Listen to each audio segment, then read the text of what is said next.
Bonjour à toutes et bonjour à tous dans cette deuxième vidéo de comprendre comment marche Internet. Donc dans cette vidéo, nous allons plus particulièrement nous intéresser au serveur web que nous avons vu la dernière fois. Donc avant de commencer, il faut comprendre la notion de client-serveur. Je vais faire une petite analogie avec une scène anodine de notre quotidien. Lorsque nous allons par exemple dans un restaurant, nous sommes le client. Donc qu'est-ce que nous faisons ? Nous demandons à manger, donc nous passons commande. Le serveur, qui est ici, va alors prendre notre commande, va l'écrire et va ensuite retourner en cuisine pour annoncer ce que nous avons commandé. Il va y avoir un traitement et ensuite le serveur va nous apporter ce que nous avons demandé. Eh bien, en informatique, cette notion est exactement la même, sauf que ici le client est notre navigateur et que notre serveur est notre serveur web. Ainsi, notre navigateur, qui est un client HTTP, va envoyer une requête HTTP au serveur web, qui va ensuite la traiter et va nous retourner le code source de la page que nous avons demandé.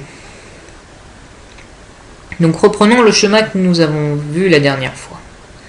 Donc déjà, là, certaines personnes m'ont gentiment fait la remarque. Comme vous voyez, nous parlons de sites statiques. Et je prends comme exemple Google. Donc là, vous vous dites, Google, un site statique. Non, c'est vrai, Google n'est pas un site statique. Néanmoins, mon schéma n'est pas faux pour autant. Parce qu'en réalité, qu'est-ce qui va différer entre un site statique et un site dynamique? C'est ce qui se passe à l'intérieur du serveur web. Donc regardons de quoi est composé un serveur web. Un serveur web dispose, comme tous les ordinateurs, d'un système d'exploitation que l'on appelle en anglais OS pour Operating System. Par exemple, Windows. Mais il y en a d'autres, quelques Mac ou Linux. Ensuite, si vous avez bien compris, nous avons un client HTTP, il nous faut donc un serveur HTTP. Donc le plus couramment utilisé c'est Apache, qui représente plus de la moitié du marché des serveurs HTTP. Et donc pour un site statique, cela s'arrête là. En réalité, il n'y a qu'une relation entre un client HTTP et un serveur HTTP et c'est tout. Néanmoins, lorsqu'il s'agit d'un site dynamique, il y a en plus de cela un SGBDR, c'est-à-dire un système de gestion de base de données relationnelle. Donc ça, tout simplement, ça va être notre base de données. Donc par exemple encore MySQL, mais il y en a d'autres encore tels que Oracle. Et enfin, il nous faut un interpréteur pour transcrire notre langage dynamique dans un langage HTML. Par exemple, pour le PHP, il y a un interpréteur PHP qui va traduire le PHP en HTML. Tout comme il y a un interpréteur qui va traduire le Java J2E en HTML. Vous notez que ceux qui utilisent parfois WAMP Server comme serveur web local, en réalité le WAMP vient d'ici, pour Windows, Apache, MySQL, PHP. Donc qu'est-ce qui se passe? Notre serveur web vient de recevoir une requête HTTP envoyée par notre client HTTP. Donc déjà, notre requête va être reçue par ce qu'on appelle le daemon ou démon en français. Ce sont des tâches de fond qui s'exécutent sans que l'utilisateur ait à faire quoi que ce soit et qui écoutent s'il y a des requêtes reçues. Dès que le démon reçoit une requête, il va appeler les fichiers nécessaires.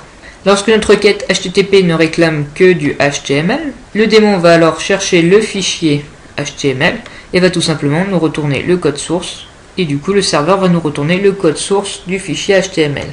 Ça, c'est ce qui se passe sur un site statique.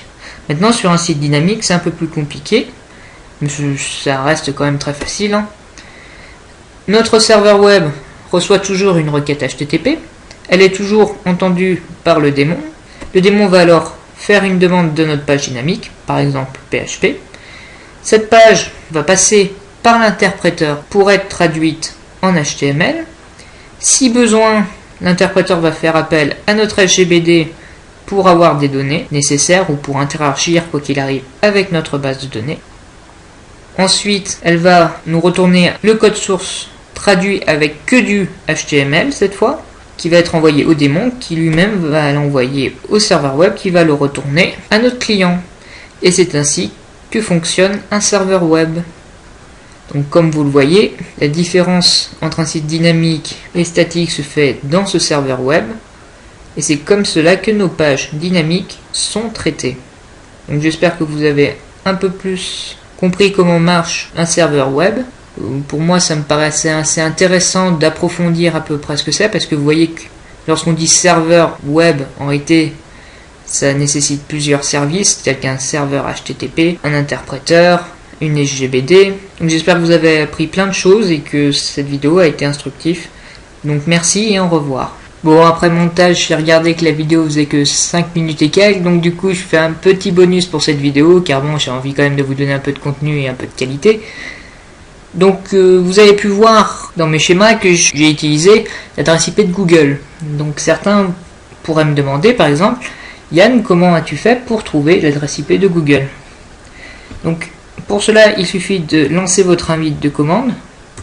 Donc pour ce faire, allez dans votre menu de démarrage, allez dans exécuter, et ici vous tapez CMD.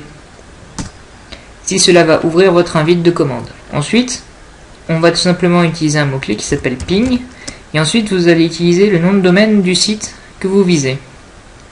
Donc moi en l'occurrence j'ai dit google.fr. Ensuite vous appuyez tout simplement sur entrée. Le ping va s'effectuer, en réalité le ping va envoyer 4 paquets.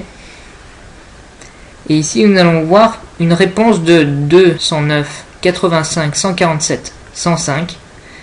Et ainsi je connais l'adresse de Google. Vous pouvez voir qu'elle est différente puisque je n'ai pas 106. Tout simplement parce que Google n'a pas qu'un seul serveur pour google.fr. Sinon il serait mort à cause du nombre de requêtes qui serait tellement immense qu'il ne pourrait pas toutes les traiter. Donc Google a plusieurs serveurs web pour google.fr. Et là en l'occurrence c'est 209 85 147 105 qui m'a répondu.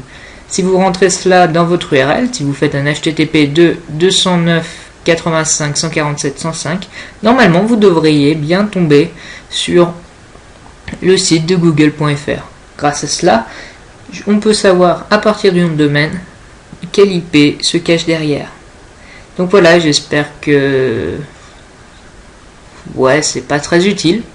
Je sais pas, peut-être qu'un jour cela vous sauvera la vie, je ne sais pas. Mais bon, voilà comment j'ai fait. Allez, au revoir.